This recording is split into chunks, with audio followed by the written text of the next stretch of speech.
My soon-to ex-wife was my high school sweetheart. We started dating in 1992 when we were both 17. We're both 45 now and have been together ever since. She's the only woman I've ever been with my entire life. We married 5 years later at 22. Fresh out of college a year later, we had our first of 2 children, both boys, 22 and 17, 23 years. I gave to her, built her a house, worked my ARS off to give her the life she wanted. Sure, we had rough patches, but what marriage doesn't? Even in the worst of times, we found a way to pull through and come out the other side better, which made the discovery of her affair that much more jarring. Flashback to March 2020, when I first got the feeling something was off. For a good 2 months prior, we were in a funk. I was on the mend from reconstructive knee surgery, blew out my ACL fall 2019, but still lacking in movement. At the time, I only had about 55% range of motion on my knee. This took a toll on quite a lot in the house. I was out on workers' comp as I had been injured on the job, and I was unable to do my usual household duties, so a lot got backed up. My sons would do what they could, but tasks only I was capable of doing had to be put on the back burner, or my wife had to do, which she wasn't pleased with. Things also crawled to a standstill in the bedroom. Between us, it had already slowed down prior to my injury, but in the state I was in at the time, it completely stopped. During these months, she will call her Suzanne was spending more time hanging with coworkers afterward. Between November 2019 to March 2020, it was a regular occurrence for her. Naturally, I thought nothing of it. I've never in the 23 years I'd been with her had any reason to worry or not trust her. She has her friends. I have mine, and we have mutual. I'd go hang out with my friends all the time, and there was no issue. It was all above board. It was around January of this year that I noticed something odd. Susan started getting noticeably distant from me. Sure, we were in a funk, but she'd never deny me affection to that point. The usual hugs and kisses she'd give me came to a halt. Her phone was attached to her hand long before my suspicion grew, but she'd always share and show me things she discovered on the web, diets and recipes on Pinterest, memes, all kinds of stuff. She was now being guarded about her phone. Even her interactions with me became more snippy, as if she couldn't be bothered. So we're now in March. Co has arrived, and New York City is locked down. Our chosen careers fall under the essential designation, so neither of us has to work from home. I just been recently cleared to return to work after 5 months on the shelf, and I was eager to get back after it, as 5 months on my ARS rehabbing my knee and not being able to do physical stuff drove me nuts. For context, I enjoy physical activities. I'm an avid martial artist, and I'm typically in the gym 4 days a week, on top of all of the home projects I did within a week or two of the lockdown. My soon-to-be ex-wife alerts me that she's going to have to start putting in extra hours again. I think nothing of this because of her field. Of course, I was under the assumption it'd be every other day, but no, it was every day and not just an hour or two. She'd come home 3 or more hours later and go straight to the shower, spend a little time with me, a little time with our 17-year-old, and then go to bed. As I was able to support myself on my knee better, we started getting intimate again, but as you'd probably guess, she wasn't mentally or emotionally present for it, which I noticed quickly. So by early April, the picture started getting clearer to me. All of the signs were pointing to the idea that she was having an affair. That's when I decided I needed to find answers. So I scoured the internet for things I should be looking for, signs of infidelity in one's partner. And sure enough, she was pretty much ticking all of the boxes on such behavior. So then my search inquiry advanced to, how do I find? I started with her social media, looking at her Facebook entries from months prior. It's pretty much the usual 6 of us and our son's PCX, with her and her friends, and more than a few pics of her nights out with coworkers. In these pics, it's a mixed bag of her closest friends from work, and a couple of folks I've never met from her work, but I see one recurring thing in a number of these pics. One guy in every picture he's in, he's rather uncomfortably close to her. His arm is around her shoulder, or his hand is on her lower back, way too close for a guy I've never personally met. Needless to say, that put a sour taste, but that wasn't the worst of it. No. The worst was the fact that apparently this dude is a friend of hers on Facebook and follows her on Instagram. So I went to look up his Facebook account, and wouldn't you know it, I'm blocked. Why the hell am I blocked from seeing this guy's Facebook account? But he's friends with her on Facebook. Yep, now I'm in Batman detective mode at that point. I wasn't even trying to deny it. I knew she was cheating on me with this guy. My mission was to find out for how long and over the course of April and May. That's what I did. I never had any clue about the depth of info you could secure from phone text and email records. Up until then, we have a family-planned cell phone package, and I was able to pull up quite a bit of data. My soon-to-be ex-wife's data history was telling the two most frequent numbers she had interacted with from October 2019 to April 2020 were my own, and a number I'd never seen before. Take a wild guess whose number. It was a quick check on Google, and I confirmed it was the dude from the photos who blocked me on Facebook. We'll call him Kevin again. The picture becomes even clearer at this point, but a lot of their messages and texts were disjointed, which meant she was deleting a lot of them. I knew she was cheating on me with this guy, but nothing in the data could serve as a smoking gun. I needed more evidence. If it was at this point that I told my best friend James what I had found, he asked me did I confront her with what I had, and I said no, because I felt like it wasn't enough. That's when he told me about an app that I could download to apparently spy on her communications in real time. I won't say the name as I don't know the rules on that. Here I got it installed, synced up my data plan, and waited within days of doing so. I finally saw it, a text string between the two of them, talking about how much fun they'd had the previous night, and making plans to do it again that weekend. Boom! Gut punch. To say I was completely devastated was an understatement. I guess that moment counts as my day, and for the next 2 days after I was just broken, I actively distanced myself from her. Those 2 days immediately after day, which she was noticeably shaking by. She tried to console me and ask me what was wrong, but I'd brush it off and leave her presence. I couldn't even look at her, this woman who I gave 23 years of my life to, who I have given everything I could, and more too, as a husband. They're actually texting in real time. She tells Kevin, I know he's cheating on me. I asked him tonight, and he literally laughed in my face. He fell on the floor and laughed for like 5 minutes. It wasn't 5 minutes, OB. Obviously, he doesn't even care how I feel anymore. I don't know how or why, but he's gone. I know I've lost him.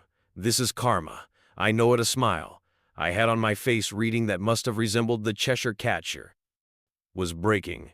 Kevin attempted to console her, saying that if I cared enough for her, she wouldn't have had come to him to give her what I wasn't giving her. But the tone of her responses told me she was having doubts now. She had the nerve to step out of our marriage because I was unable to fulfill my role as a husband due to a legitimate injury, and kept the affair going for at that point nearly an entire year. But the idea of her losing me to another woman was enough to make her waver. What a weakling now.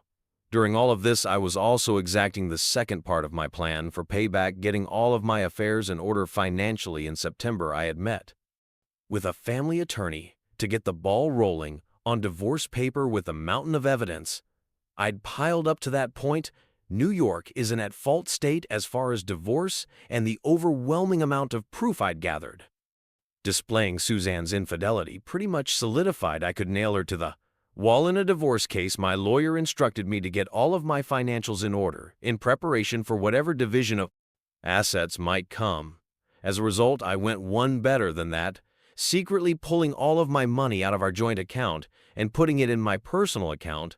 I also started shopping around for an apartment as part of Phase 2. We're now in November, and I've not changed my behavior. In fact, I've ramped it up. This is where my friend Na comes into play for context. Na and Suzanne have never been what you call close. I met Na freshman year of high school. 2 years before I met Suzanne, being way back then. Suzanne has seen Na as a threat, as she's my closest female friend. There's always been an implied, I don't trust her from Suzanne regarding Nina. She's never addressed it directly, but it's obvious to anyone who pays attention. Conversely, Nina's never been a big fan of Suzanne early in my and Suzanne's relationship. Nina called to attention to me how Suzanne was pretty much imposing herself into our little square of friends. whereas I didn't do the same with Suzanne's set of friends that irked Nina because she knew why. Suzanne was doing it among Suzanne's circle. Even now, there are no male friends aside from Kevin, whereas Na is the only girl in my square. Na had been stuck overseas due to the virus and finally returned to New York on November 3rd. James Joey and I decided we were going to celebrate her return with a KN at Joey's house for dinner and drinks. There were only 5 of us, James, Joey, and Joey's wife, who is also Nina's sister, Na, and myself. Sticking to CDC guidelines, we take the corona very seriously. Na, being the evil mastermind, comes up with an evil idea to trigger Suzanne. She suggested we take some photos in the same vein of the photos I discovered of Suzanne and Kevin months prior and post them to my Facebook. And that's just what we did. It wasn't until the 5th that Susan got wind of it, as I'm guessing a few friends noticed my updates and saw how uncomfortably close I was. With Nina, this really her mind up because she still believed I was cheating, and I can almost guarantee she wanted to accuse Na. But she knew that Na had been stuck in Europe for the majority of the year. Still didn't stop her from attempting to dress me down that night for being so. As she said handsy in the pics, I thought of this as a golden opportunity to deliver the lead jab for my knockout blow. I say, so what about the pics? With you and Kevin from last year, he was pretty handsy in them. But did you see me get bent out of shape over at ear and headlights? It was the first time I even mentioned the dude's name throughout all of this, the hamster wheel. In her head started reeling in real time as she tried to explain away those pics. To that point, she hadn't even known I saw them. That's little I use Facebook when I actually do post something. It's like an event to people, which is why the pics with Na specifically got so much traction among our circles. And explain away she did. He's that way with everyone. He's just a really friendly guy. I can see how looks, but there's nothing. There. I'm sorry if those pics hurt you, I'll delete them. No, the pics aren't what hurt me the year you've been.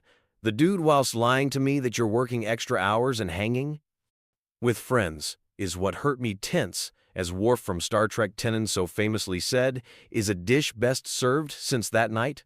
Suzanne has been extra, especially clingy and attentive. To me, she's tried to initiate affection and intimacy with me, and I'd stonewall her at every chance. All the while, I'm still archiving everything she's saying to Kevin Rem. Mind you, by this point, I'd long since gone numb. Any desire I might have had to save my marriage was dead. I checked out the day I enacted the first phase of my plan. She's confiding in him that I've gotten worse, that she doesn't know what to do, and she feels like I absolutely hate her NE, and comes the bombshell. She says she can't see him anymore. The guilt is too much for her, and she feels like karma is suffocating her. She can't risk losing me. She says that she loves Kevin deeply, but she is still in love with me, and she has to save her marriage before she loses me. No, my dear, you're about 8 months too late for that.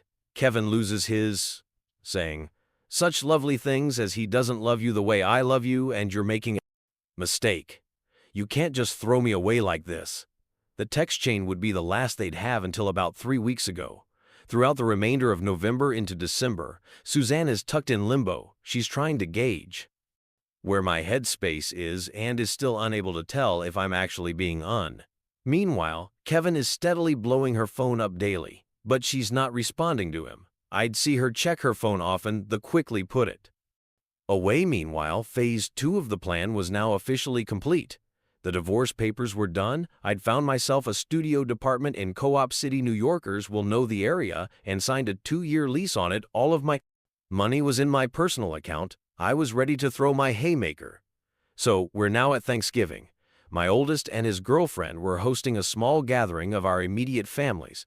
So them and girlfriend oldest's girlfriend's parents. She's an only child myself. Susan and our youngest. We had a great night.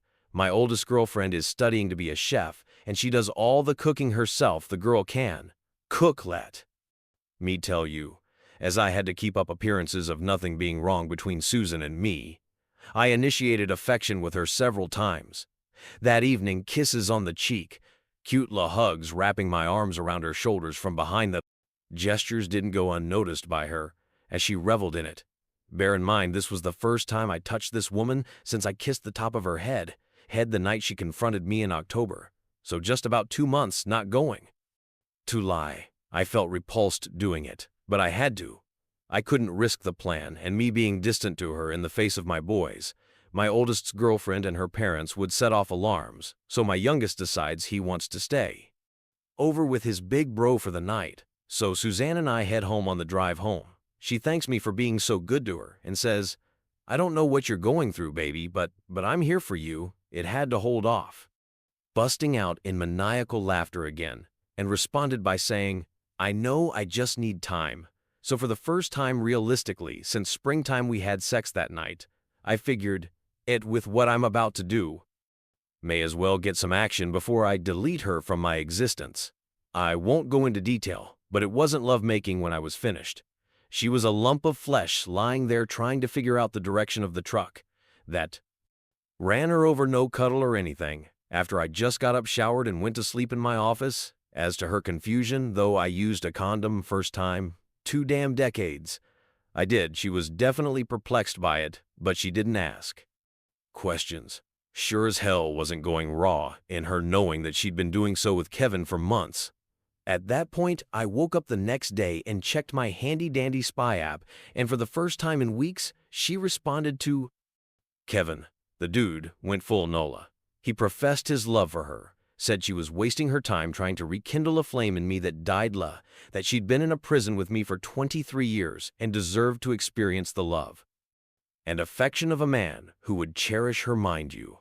This dude is 27 years old, 5 years older than our oldest son, and he's that sprung on a 45-year-old married mother of 2. What a grade A, high-quality S. She chose to blow up our marriage and destroy the home we'd built for this dude. Pretty boy with a soft side, she responded, saying pretty much the same thing she said when last they talked, that she loves him and enjoys their time together.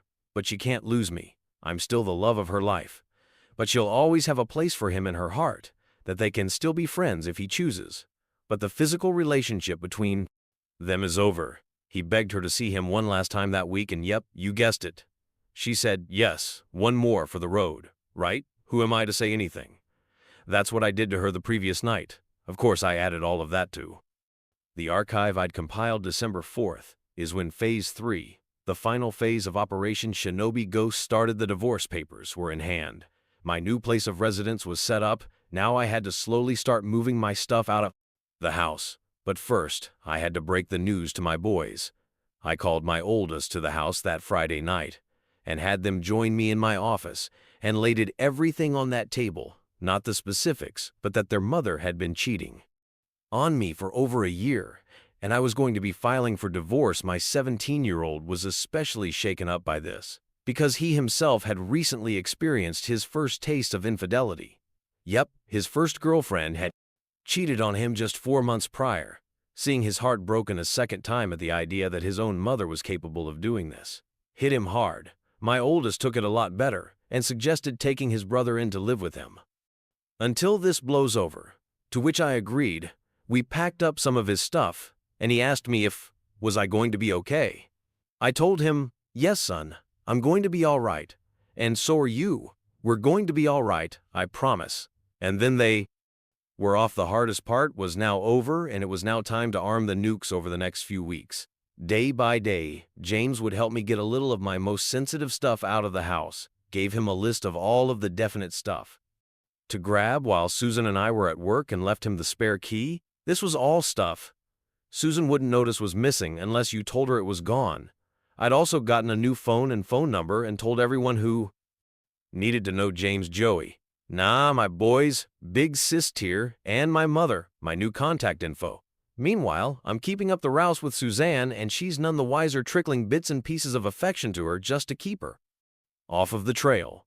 Whilst she's still in contact with Kevin, not to the extent that they'd been prior, but there's still an emotional thing happening. The fog is fent, but it's still there. All the while I gather everything, and I do mean everything, every bit of data I've archived since I started the plan call.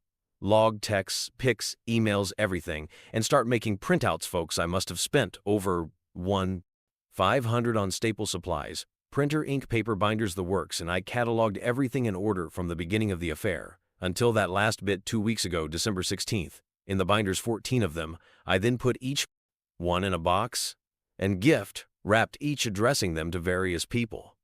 My mother, my father passed away 7 years ago. Her parents, her 2 sisters, her brother, and her HR department. Did I forget to mention Kevin works for the same company? And there's an expressed rule against intercompany relationships because of the nature of what she does. Several of her friends, Kevin and Kevin's parents, lugged all of those to the post office and shipped them all out on December 16th ITA for delivery. December 22 ton, 24th perfect, so we're now on Christmas Eve. Suzanne comes home around the usual time, no idea if she'd seen Kevin. I'd stopped tracking her on the app on the 18th figure. I'd gotten all the mileage I needed from it. As per usual, she showers, hangs out with me a bit. I blow her back out on the living room couch, and she turns in for the night. The final phase was upon me at long last. The nuke I'd been arming since June was finally about to be launched.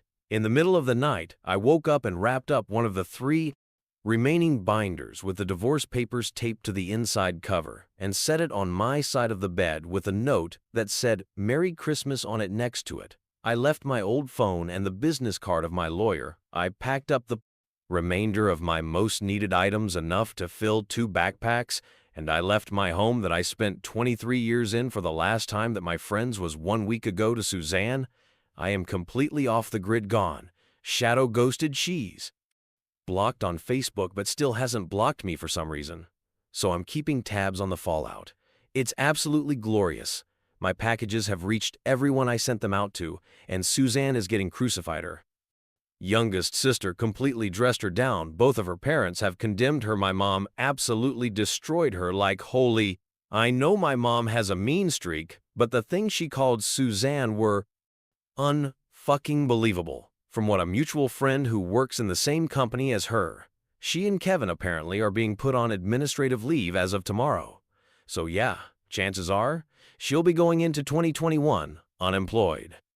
As for the final 2 binders, well, one has been turned over to my lawyer as my final bit of evidence for my impending divorce, and the last one I put in my storage unit to be burned in Joey's fire pit when the divorce is final due. I feel guilty about this. No, not even in the slightest. 23 years I did right by this woman. I gave her the home she wanted. I gave her the family she wanted. I gave her the life I felt we both deserved, and I loved her unconditionally. Never have I faltered. Never have I strayed. Never have I even entertained the notion of breaking my vows. When an issue came up that I felt was affecting our marriage, I came to her and told her, and we sorted it out as best we could.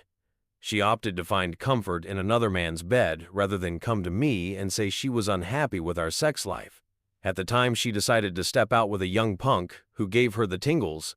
So no, I have no sympathy for what I did or for her. She can burn in hell for all I care the most. I stand to lose as my house, a car, and maybe a couple $100 a month in A&E.